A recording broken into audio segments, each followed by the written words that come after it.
if you're an education-based content creator and you sell digital products and you sell X, Y, and Z, like there is literally no difference in how you approach that side of your business and how you approach partnering with brands. Like it is literally the same mindset and mental model. And if you learn to like look at it that way, like you are like miles ahead of most content creators. So you really have an edge there.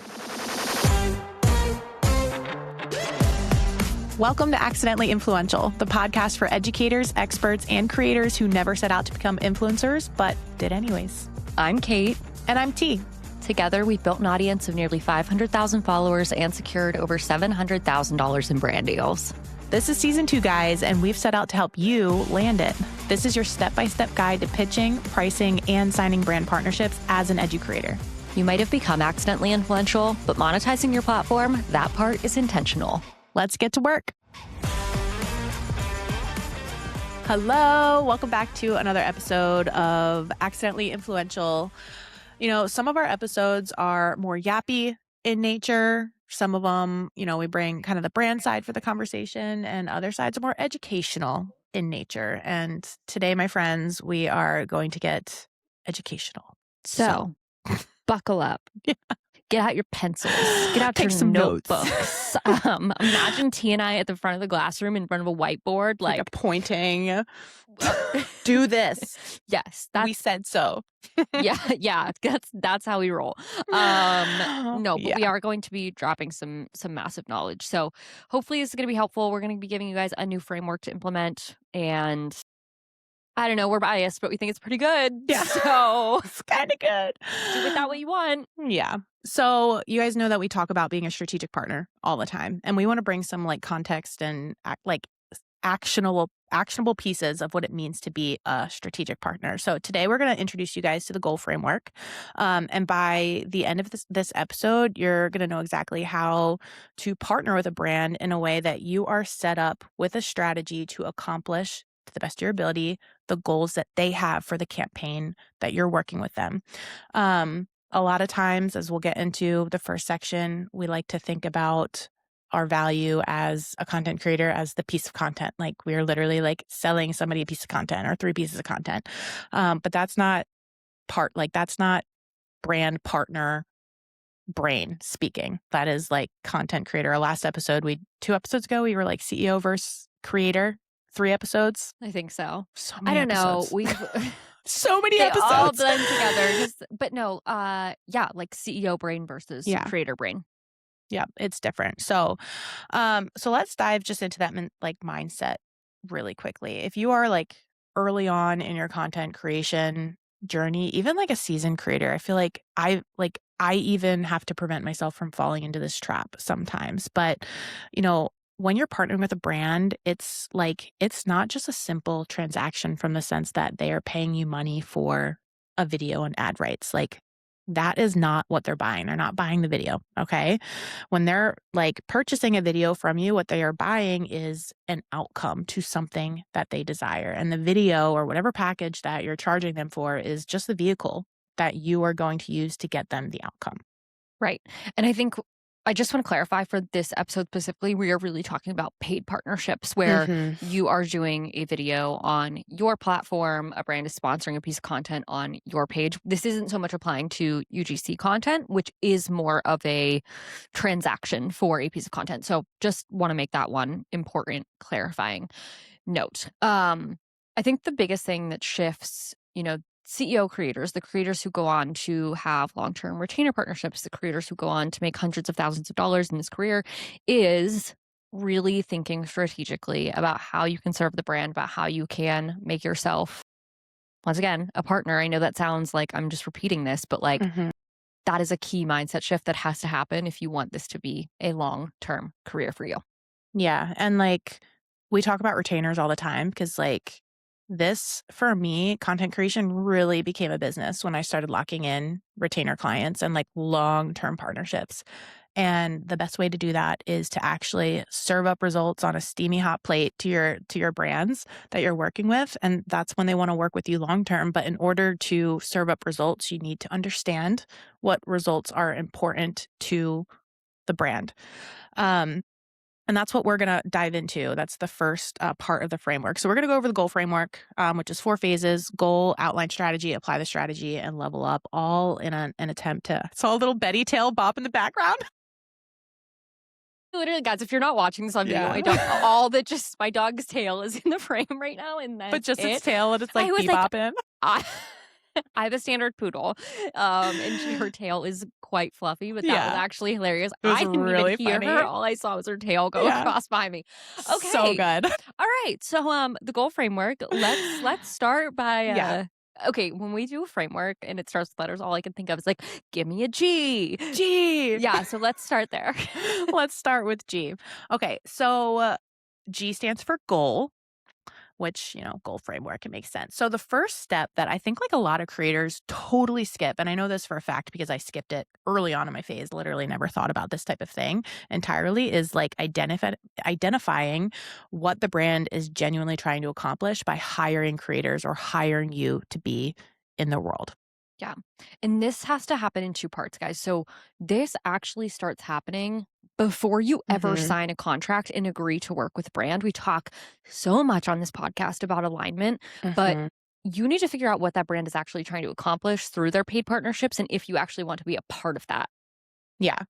Yeah. Because like I've had brands come to me, and like their primary goal is conversions. Like for a campaign to be successful with them, they want to see X amount of conversions on a single paid video.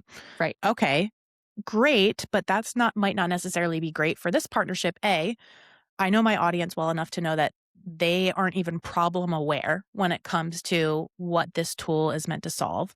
B, because they're not problem aware, they've never heard of this tool as a solution to that problem. And C, they require multiple touch points of education to ever even remotely move towards a tool that they have trust in that they want to try. And Right. so a single video will not accomplish any of those things. So I know at the very beginning stages before I sign any contract that this is not going to be a brand partnership that is favorable on either party. Right. So some questions you might want to ask before you actually lock in that contract, before you sign, before you agree to create the content is, how do you measure success of a creator partnership? And this is something generally like, once again, you're not going to be asking this to your retainer client who you've had for 3 years. This is like a new brand who's approached you and you're interested in the product. But we need to know, like, how are they going to be measuring the success when you do actually agree to make this video? And second, like, is there a specific outcome that this partnership needs to hit for it to be considered a success on your end? This can generally help you figure out, once again, is the brand looking for views? Are they looking for conversions? Is there signups that they're tracking? Like, what is the metric that they care about the most? Yep. And then it's your job, knowing your audience and knowing your business and the creator landscape, to discern if like this is something you're ready to take on and move into the contracting phase. And then part 2 is after the contract is already signed. This is when you're like, before you start to create content and send scripts, you need to kind of build the strategy that closes the gap between the first conversation and actually delivering the results for the client. And so we have a series of questions that we'll drop them down below in the captions, but this is meant to build your strategy. So first, are you looking for this content to build awareness, educate people on the product, or drive a direct conversion? So this is so like this is a non-negotiable question that you need to, however you end up phrasing it for the brand, like you need to understand, because it's going to discern the type of video you create completely. Yeah.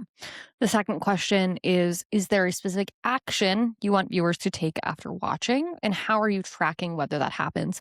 I hope you guys can feel through these. Like, these are not common questions that creators are asking. Mm-mm. So imagine when you show up with this kind of energy. Like, we haven't even talked about rates yet. We're still deciding, like, we're going to sign this contract, but like, these are the questions you're asking beforehand. Think about how a brand responds to your rate when you pitch it, when you put this much thought into Mm-hmm. seeing if you want to take the partnership. Like, just think about that for a second. Yeah.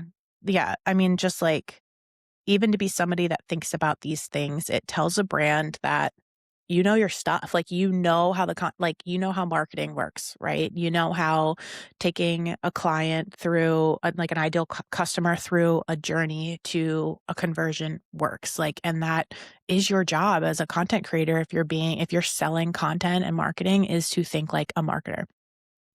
And then the last question is what like this one's kind of optional. I really kind of feel out with a brand, but like what has worked well for past content creators and what hasn't. So, this is really bridging that gap between partner. It doesn't diminish your authority and your expertise at all. It's just another way to make sure that what you guys are doing together is more of a partnership and less of like everything is on your plate to produce the best outcome for this brand, because that's not necessarily true either. It really is a partnership. Right. And I would really be asking yourself when you get to this part of the process, like, where is your audience already? T Mhm. mentioned at the beginning of the G goal, like figuring out, is this a product that my audience has heard of, that they're familiar with? Have they never heard of this product? Do they even know that this is a problem that needs solved? Like, that is really going to inform when we get into this next step, O, where you're outlining your strategy. Yep, exactly. So let's dive right into there. So OGO is, Give outlining me a GO. G. Go. Give So me weird an to like say. O. Guys, we need to name these frameworks. And honestly, that's like the hardest part. I'm like, what is going to be Yeah, like a framework name? right. So O is outlining the strategy. So this is where we're not, once again, not just jumping to going to ChatGPT and creating a script for the brand. Right. Our last episode reviewed why you don't do that in general. Right. But, there needs to be some thought work on how to produce that outcome for the brand. So we're not just going to like post it and hope. And so with our clients and soon to be Creator Club, we like to talk a lot about content through the lens of a funnel. So, is this content piece going to be top of funnel, middle of funnel, bottom of funnel? And that's why it's so important what Kate just said. Like, you need to know exactly where your audience is starting in order to create that funnel process to get them to the end result. Right. And if you have never heard of a funnel before, you're not alone, Yeah. and this is like totally something you're capable of learning. We are talking essentially about a customer journey. So top of funnel content is going to be educational and or entertaining. It's really that's your initial piece of reach content that's introducing your community to whatever this tool or service is. So that's like very, very top. Think about it, how a funnel looks. If you're watching, you can like see my hands right now, but like the top of a funnel is the largest part. It's the part where you're going to reach the most people. And so Mhm. that's why it needs to be the most engaging, informative, entertaining. Yeah. And I like to think about these pieces of content as like a piece of content that somebody would watch regardless of whether or not they're interested in this brand. And so like a lot of my like top of funnel content are like full blown processes that I Yeah. like to introduce. Like if you were to start an Etsy print on demand business today, this is literally like the step by step, beginning to end type of top of funnel. And then like a brand would fit somewhere within that process as like a piece, right? And so the entire piece of content isn't specifically about that brand, but it's like designed to reach as many people as possible interested in the process. To kind of start building awareness and drop the brand kind of right in there. Right. Now, when we think about moving down through the funnel, because ultimately, like, you guys know what a funnel looks like, but like the funnel is the right way. Like it's not flipped upside down. We're moving into that middle of funnel content. This is when you've got people's attention. They're kind of interested. This is the content that features the brand more centrally. And it can demonstrate things like how does this tool solve a specific problem that you are facing in whatever your niche is. Like it's adding real value, and once again, it's not going to appeal to every single person. Mhm. There has to be a little bit more context that someone would have to have in order to understand this video, but we want it that way. That's intentional. Yeah. And I think a note to put there that like Kate just kind of highlighted is that like middle of funnel content doesn't get massive reach. Like inherently it can't because it's more targeted towards a smaller demographic of your audience at a certain point of their client journey. And so this is where like we need to make sure we're aligning with the brand. If their primary metric for success of this campaign is that it hit a certain CPM or X amount of views, then like middle of funnel, bottom of funnel really isn't going to get you there. And so making sure the strategy is in alignment with everything that you learned about what goals are important to them is really, it's key. Right. Now, last but not least, we have the most specific type of content, and that is bottom of funnel content. We're thinking about like the little tiny piece of the funnel at the end Mhm. where things are actually going through and conversions are happening. This is very explicit, clear, direct content that has an offer. Maybe there's urgency built in. Maybe you have a coupon code that you're calling out, and it's really centrally focused on the brand or a specific feature of a service. It's like you are talking specifically to people who are really, really interested, who have heard of this tool before and are ready to act on it. Yeah. Yeah, I feel like I see this disconnect a little bit, like, in our creator agency, like, where, um, we're trying to, like, get views, we're trying to, like, get reach and all these things on our piece of content, top of funnel content, but then, like, we also are adding in a coupon code explicitly in the middle, and it's just, like, it's just a misalignment in strategy within the same video. So it's really important for you as a creator and, like, a business owner to be able to think through kind of, like, psychologically what is happening in somebody's brain, and does it even make sense with the type of video to drop a coupon code in there, even though a brand wants you to, you're the strategist, you're the expert when it comes to content creation. And there might be, like, for example, let's say you have a piece of top of funnel content instead of doing like a verbal at the end, like call to action where it's like, Mhm.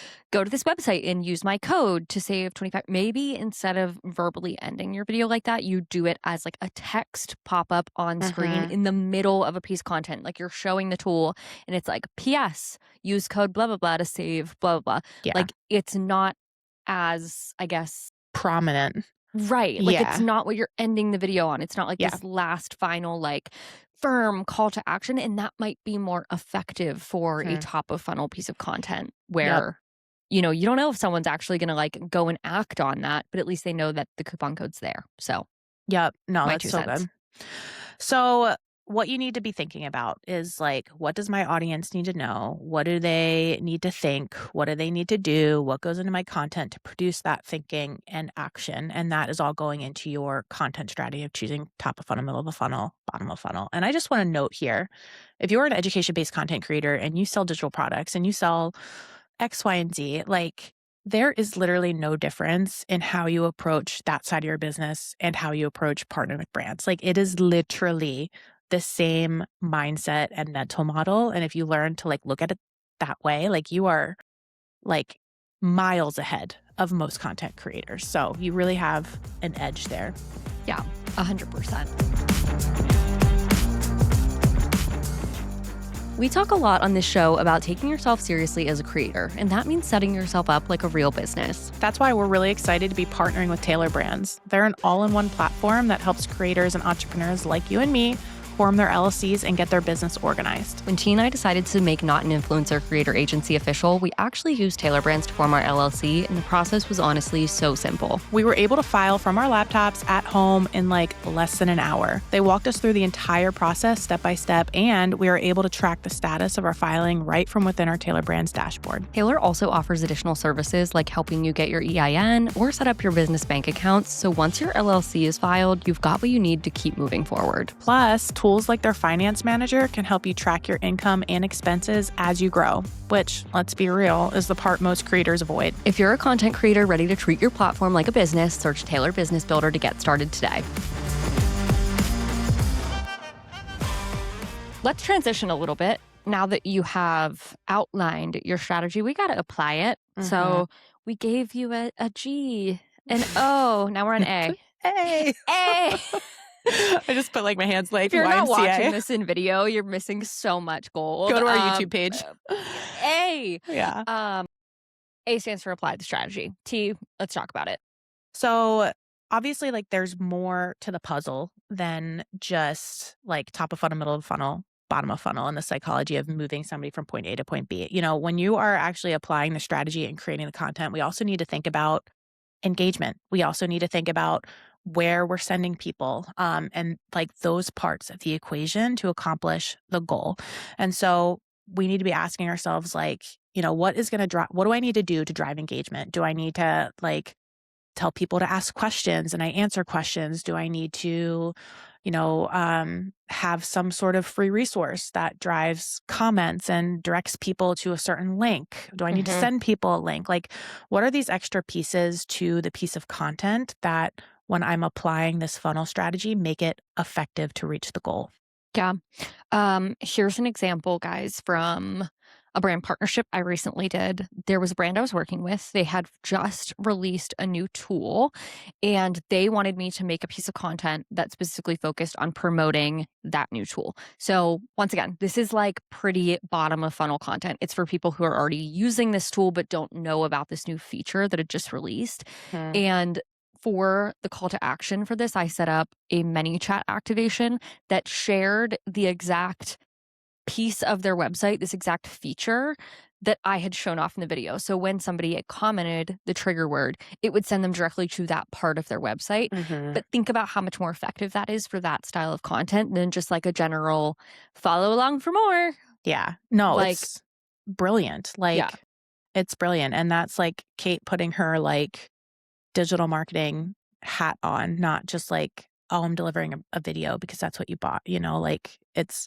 layering all of that expertise that you've developed as an education content creator, selling your offers through your funnels and applying it to this area of the industry. It's brilliant.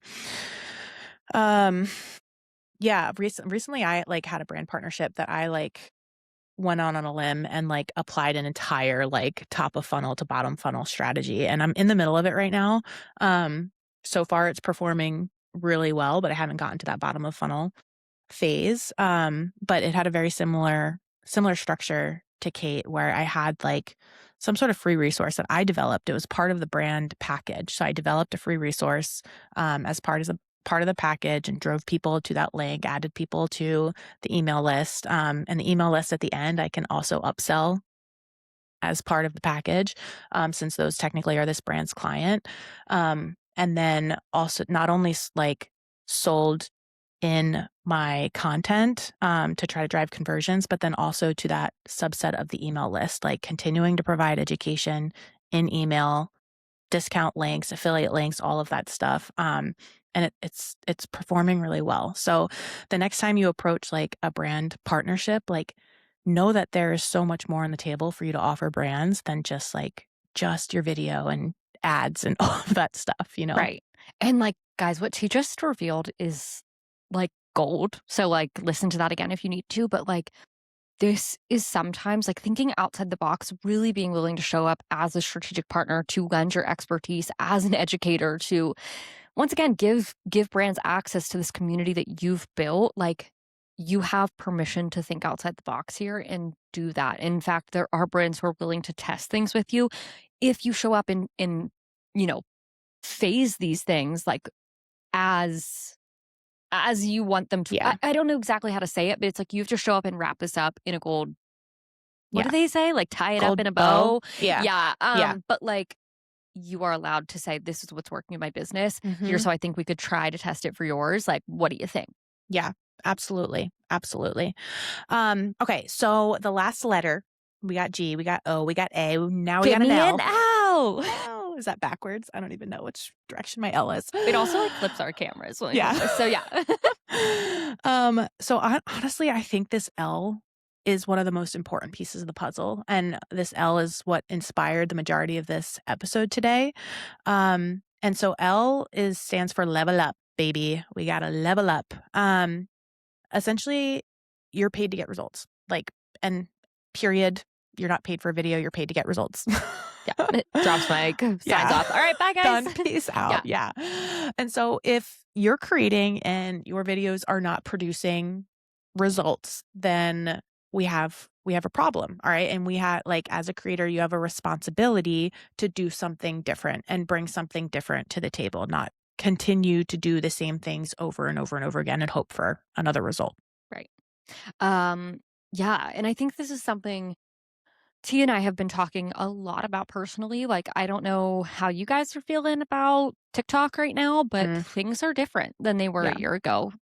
Views are generally down for some sectors, and things that were working a year ago are not working right now. And that doesn't mean, content creation is a dying field, blah, blah, blah. That's not what we're saying at all, because there are tons of creators who are still having a ton of success. Yeah. But things have changed, and it's our responsibility as a creator to adapt and make sure that we are changing with the times so we can get brands that we love the results that they're paying for. Yeah. And I think like the natural inclination is to always go and look for what's working.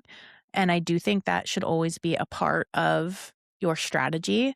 But there's always a limit to that. And I think as a content creator, you need to have the confidence and conviction to be like, I can create what's working. Like Mhm.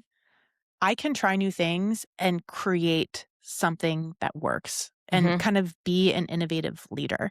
And I feel like if a lot more content creators took that ionus and responsibility, there'd be so much more diversification on what's on social media and therefore like so much more opportunity. But it takes you taking that step and owning that and being like, I could do that. I can be a thought leader. Yeah. And I think sometimes this comes from taking a step back because we do get really set in our ways of like, well, this is like the style of content I've been making since I started my page and it was working. Why isn't it working now? And it can be really hard to just like pause, Mm-hmm. take a step back, look at your content, look at other people's content, what is Yeah. working for them, what is not working for you, and then being willing to like actually try things that might not work. Yep. Like that is scary. Mm-hmm. Um, but you could try things and they could work. And when they do work, brands are probably going to be willing to pay more for something that works than something that's not working, but it worked a year ago. So just keep that in mind. Like you have to be willing to test, refine your strategies as you grow your pages. Yeah, that's so good. In the first 2 episodes of season 2, Kate and I talked about, like, content that you're already creating that is brand ready, but also, like, being intentional about creating brand type content without having brand partnerships. And so, like, doing that testing and iterating in your own personal content so that when brand partnerships are on the table, like, you're not actually, like, testing when it comes to like a paid piece of content, like you are doing that thought work and figuring out what's working with your audience and your content style way before you ever have a brand on the table. So, Absolutely. All right, guys, as always, we're going to leave you with a challenge. And your action item this week is just to focus on letter G. I almost said number. number G. Like number G. I need a vacation. Yeah. Okay. Okay. So think of any brand partnership you're in right now or one you're about to start. Ask yourself honestly, do you know the goal of that partnership? Is the goal awareness, education, conversion? And how is that brand measuring the success of this campaign? Yeah. I honestly think most of you will say no. I don't know that. Right. And I think when you do know that, like if you actually have that conversation with a brand, you'll be really surprised at how different their perspective of success might look than what you're assuming success of the campaign looks like. So yeah, if you're have that conversation, be honest with yourself, and then go ask the question to the brand partnership. Even if you've been in a retainer for like 3 months, like ask the question, what would make a knockout partnership look like for you from a performance standpoint at this point? Like you'll hands down look like and feel like a more strategic partner than you were.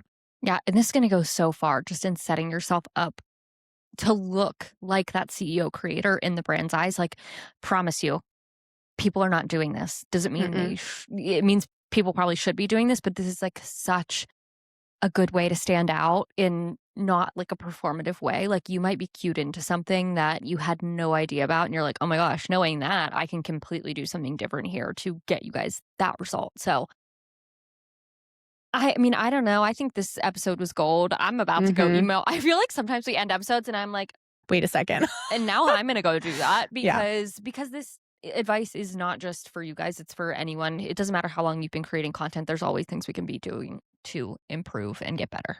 Yeah.